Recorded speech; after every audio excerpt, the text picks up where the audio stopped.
신명기 22장에서는 생활의 율법에 대한 것을 기록했습니다. 1절부터 4절 말씀을 보면 형제의 우양에 길 잃은 것을 보거든 못 본 채 하지 말라. 너는 반드시 끌어다가 내 형제에게로 돌려라. 형제라고 하는 것은 그 당시 이스라엘 자손들이고 오늘날에는 모든 믿는 성도들을 말하는 것이죠. 그 재산을 잃어버렸을 때 그 당시의 재산은 소와 양이 재산인데 그것을 잃은 것을 보거든 못 본 채 하지 말라 하는 거죠.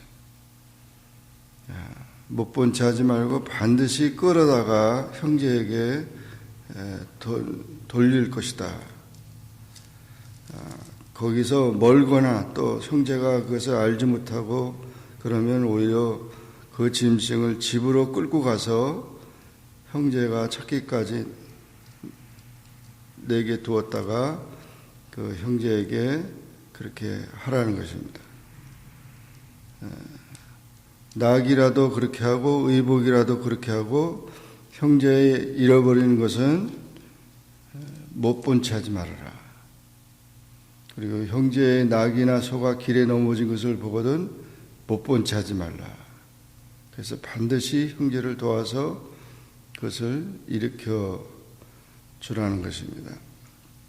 예수님께서는 오히려 원수가 그런 어려움을 당해도 그걸 도와주라고 그렇게 얘기를 해서 이웃 사랑에 대한 그런 가르침을 해 주셨습니다.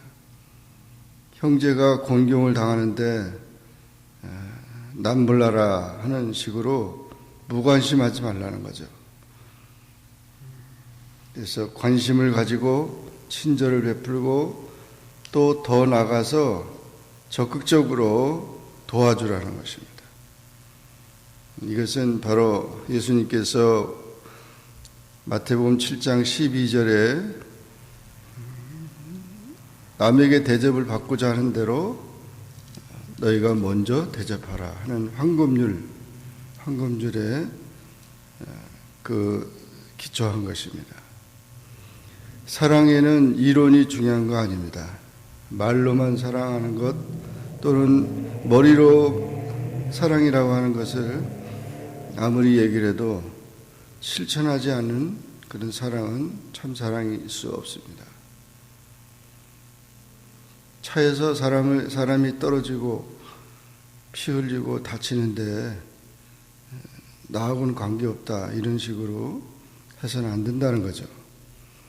그래서 우리는 형제 또는 인류애를 가지고 이웃에 대한 관심을 가져야 된다는 것입니다. 예수님께서 선한 사마리아인의 비유를 들었을 때도 제사장이 강도 만난 자를 지나가고 레위인이 다 지나가고 선한 사마리아인 다 바쁜 사람들이지만 선한 사마리아인은 오히려 그 강도 만난 자의 이웃이 되어서 그 피 흘리는 것 또 그의 모든 것을 돌봐주고 사랑을 베풀었는데 누가 이 강도 만난 자의 이웃이 되겠냐고 했습니다. 오늘날 우리 시대는 이웃이 사라져버리고 자기 끼리끼리라든지 자기 이기심에 이끌려서 살아가는 사람들이 너무 많이 있는 거죠.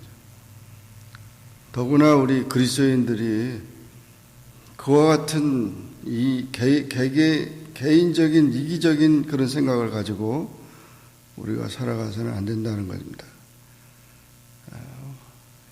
하나님께서 우리 인류를 구원하시기 위해서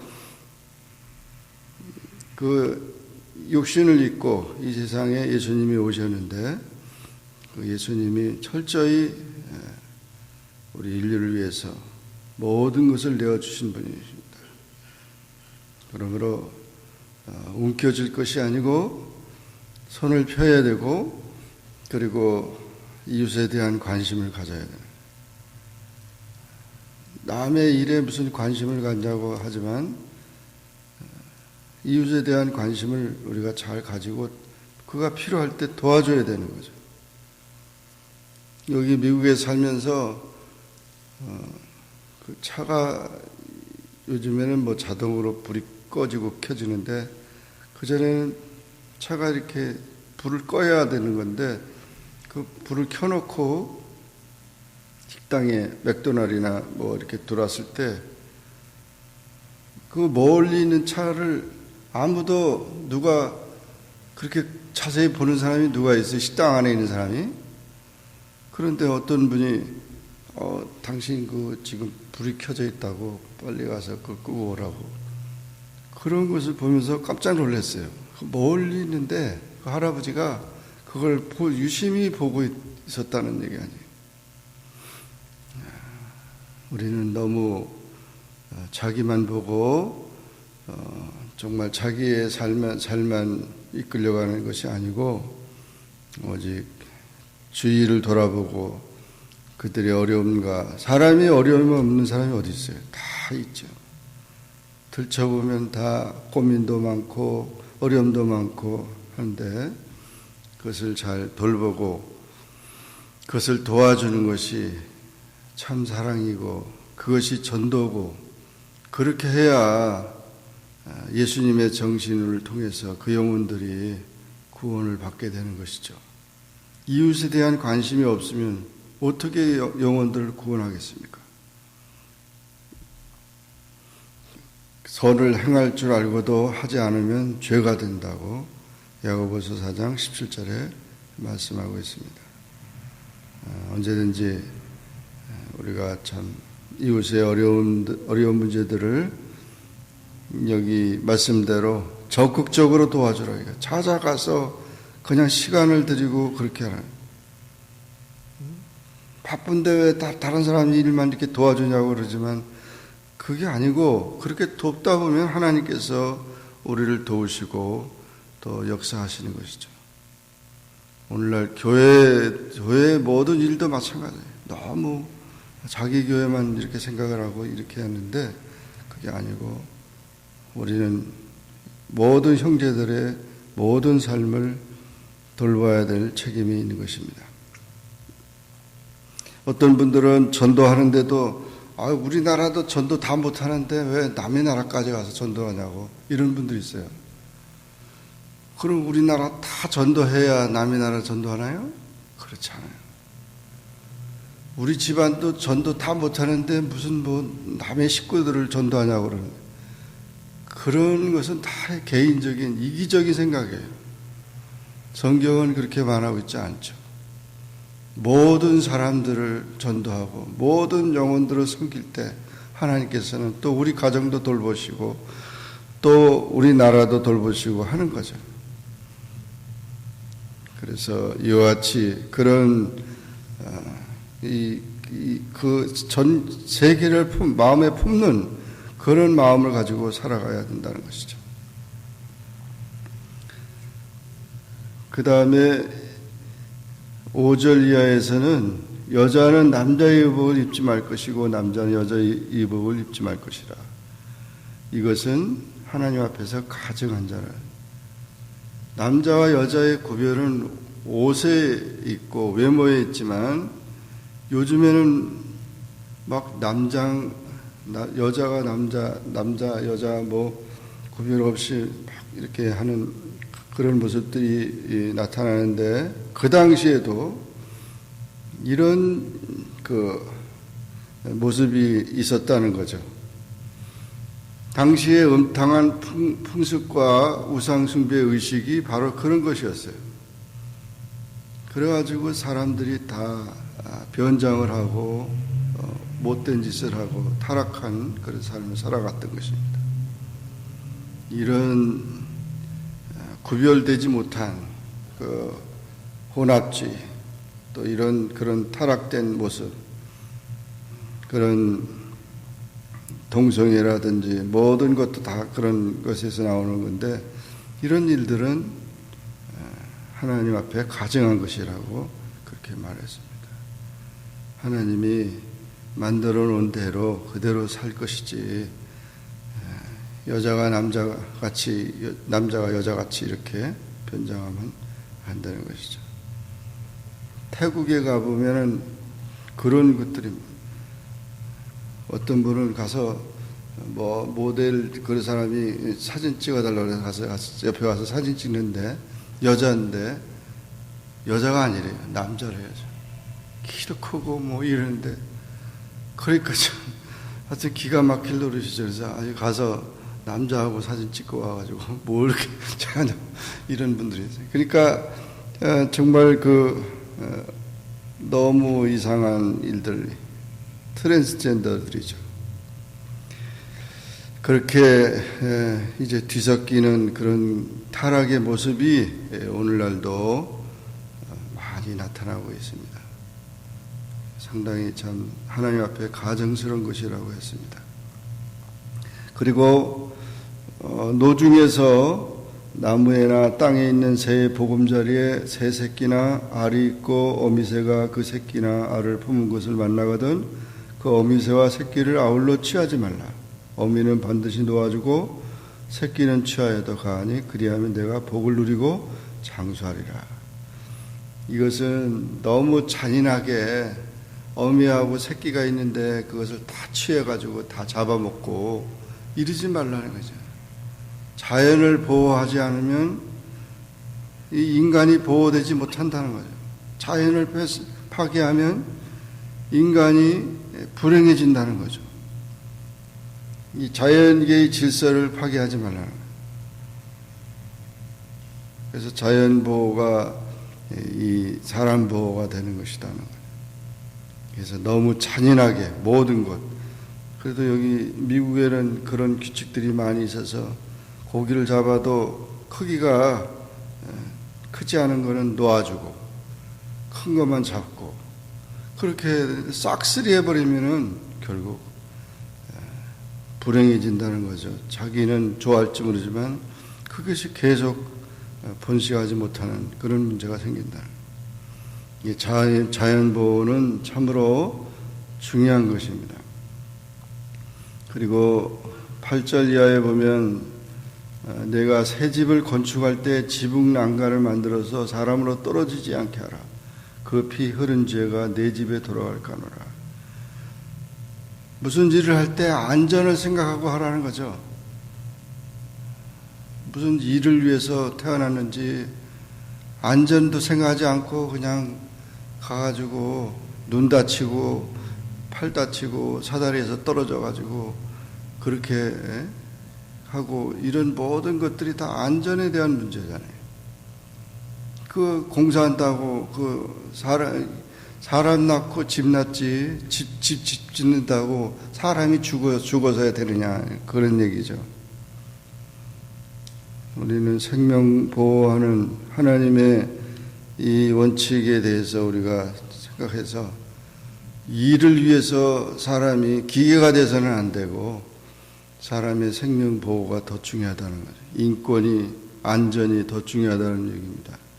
오늘날에도 그런 공사장이라든지 모든 면들을 보면 그런 것을 무시한 채 사람을 혹사시키고 그런 일들은 그것은 참 많은 그 재앙을 가져온다는 그런 말씀입니다.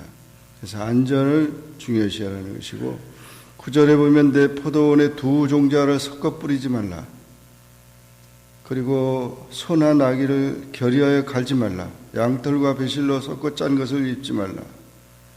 이런 모든 것들은 순수성을 지켜야 되는데 막 혼합적으로 이렇게 하지 말라는 거죠. 요즘에 농산물도 유전자 조작이라는 거죠. 유전자 조작.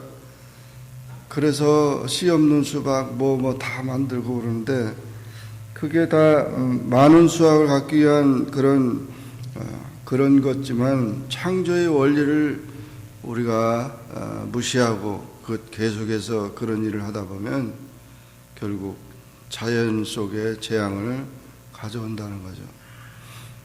이 섞어가지고 혼합주의로 하는 이 모든 것에 많은 문제를 가지고 있는 거예요. 그래서 요즘에 유전공학 이런 것들이 창조의 원리를 위배하는 일들이 됐습니다.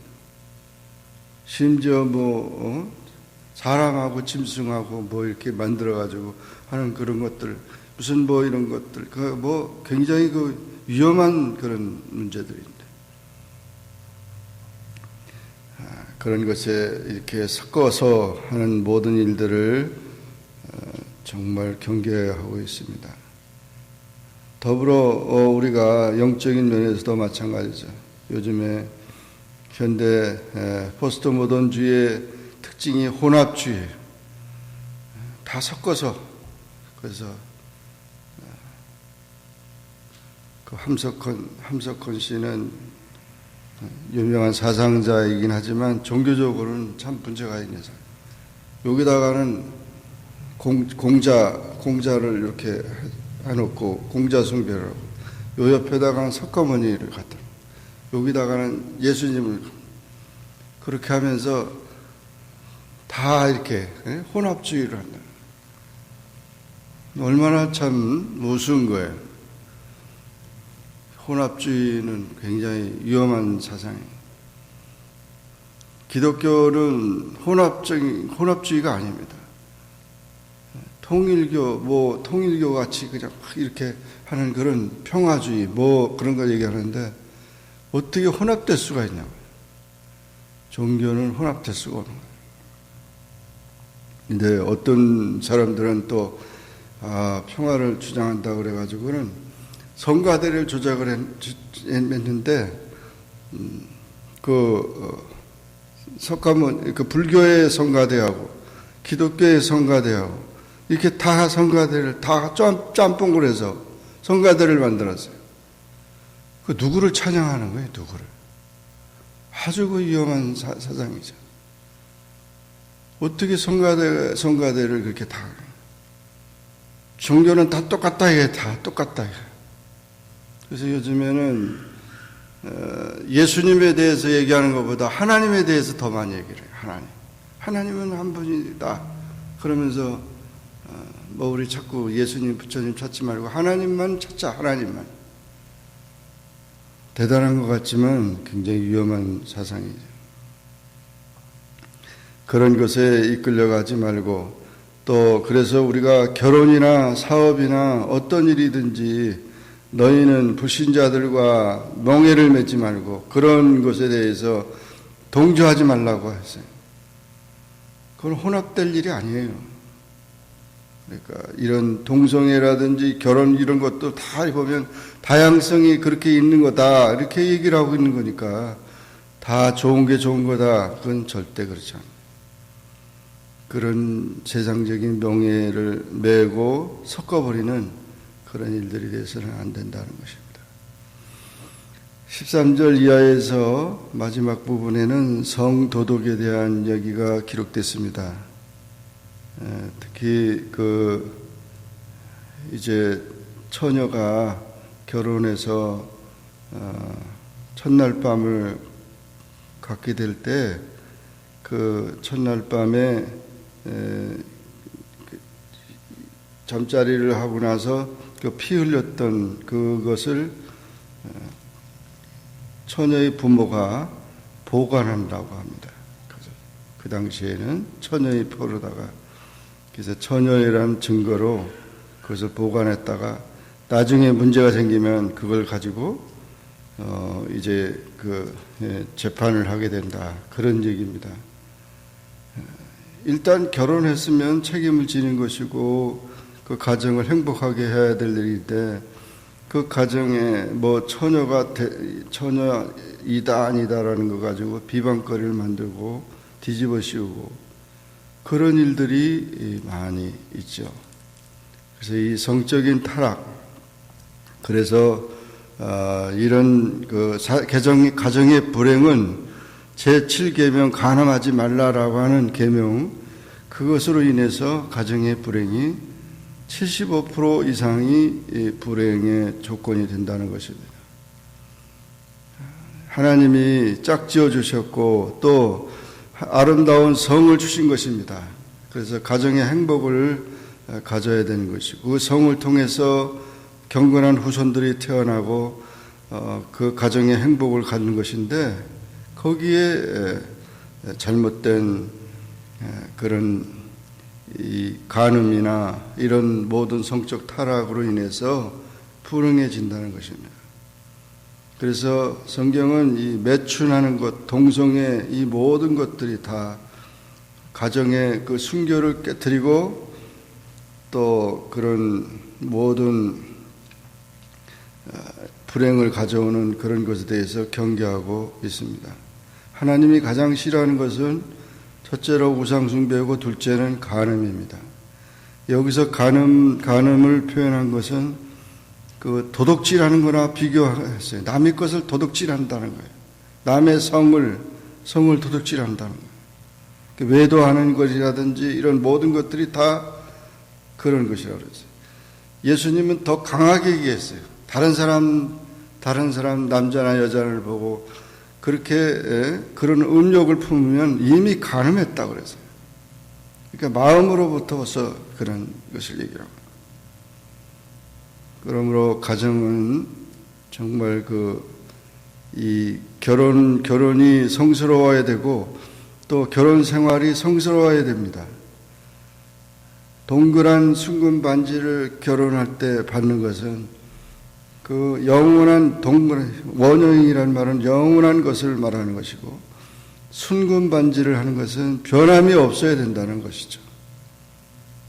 그래서 그와 같은 이들이 되지 말아야 되는데 오늘날 이런 문제로 인해서 얼마나 가정이 많이 복잡하고 불행해지는 그런 일들이 있는데 이 성적 타락에 대해서 우리 믿는 성도들은 절대로 가정을 지켜야 되고 가정의 순결을 지켜야 합니다. 하나님 앞에서 더욱 아름답게 또 행복하게 살아가는 그런 가정이 되어야 된다는 것을 말씀해 주고 있습니다. 오늘 신명기 22장의 말씀 여러 가지 생활의 율법을 통해서 우리가 사랑하며 긍휼을 베풀며 또 자신을 지키고 또 자신의 그런 모든 행복을 지키는 그런 귀한 삶이 우리의 모든 삶이 되기를 주의 이름으로 축원합니다. 기도하겠습니다. 사랑의 하나님 아버지 감사합니다. 오늘도 주님 전에 나와 기도하게 하시고 주의 말씀을 상고하게 하시니 감사합니다. 신명기 22장의 말씀을 통해서 우리가 생활하는데 정말 열심히 주님의 사랑을 실천하면서 영혼들을 구원하고 또 자신을 지켜가면서 하나님의 뜻에 순종하게 하시고 순결하게 가정을 지키고 자신을 지키고 아름답게 주님을 섬기며 살아가는 주님의 자녀들이 다 되게 축복하여 주옵소서. 예수님의 이름으로 기도하옵나이다. 아멘.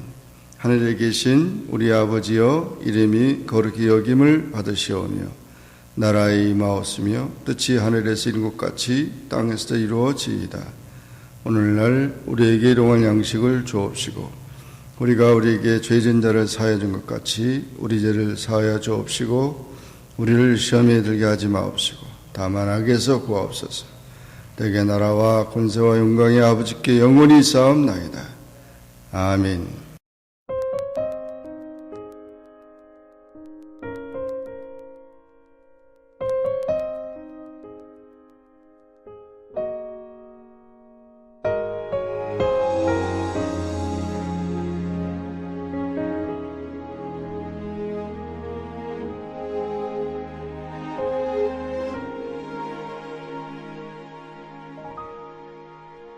푸른 바다 나서니 몸 어디든지 가오리다. 괴로우나 즐거우나 주만 따라가오리니 어느 누가 막으리까. 죽음이 막으리까. 어느 누가 막으리까. 죽음인들 막으리까.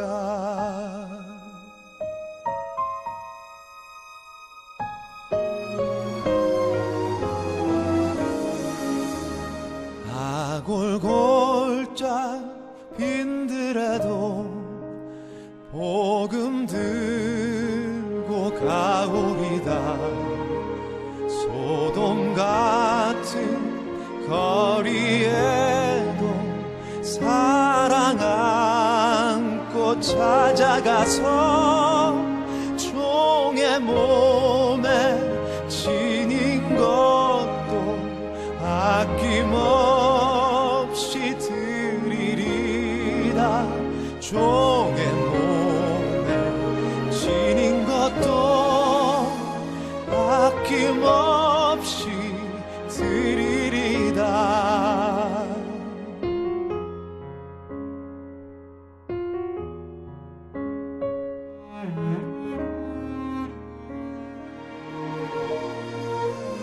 존귀 영광 모든 권세 주님 홀로 받으소서. 괴로우나 즐거우나 주만 따라가오리다. 어느 누가 막으리까. 죽음인들 막으리까. 어느 누가 막으리까.